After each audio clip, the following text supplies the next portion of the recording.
অনেকদিন আগের কথা, একটি গ্রামে বানর, ভালুক আর বাঘ মামা বসেছিল।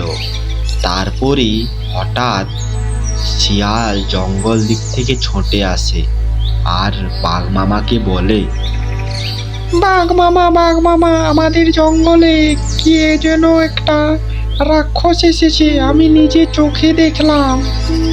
এটা কি করে সম্ভব ভাগ্নে? আমাদের জঙ্গলে তো কোনোদিন কোনো কিছু আসেনি। আচ্ছা বানর ভাই, তুমি একটু দেখে আসো তো জঙ্গলে কে এসেছে।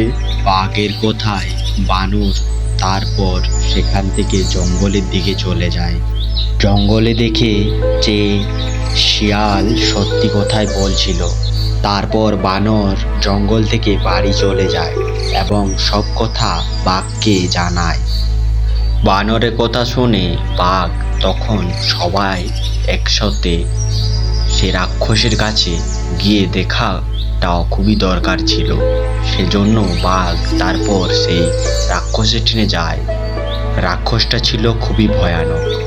বাঘ এবং তার বন্ধুরা মিলে সবাই ওখান থেকে রাক্ষসটাকে দেখে বাড়ি চলে এসে তারপর তারা সিদ্ধান্ত করলো যে ওই রাক্ষসটাকে তাড়াতে গেলে বাঘ তার দাদার সাহায্য লাগবে।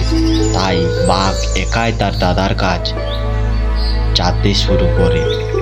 অনেকটা হাঁটার পর বাঘ তার দাদার কাছে সব কথা খুলে বলে। তারপর বাঘের দাদা সিংহ বাঘের সাথে বাঘের সাহায্য করতে তার জঙ্গলে যায় এবং সেই রাক্ষসটাকে তার গর্জনের সাহায্যে রাক্ষসটাকে ওই জঙ্গল থেকে তাড়িয়ে দেয় এবং তাদের জঙ্গলে আবার আগের মতো হয়ে যায়।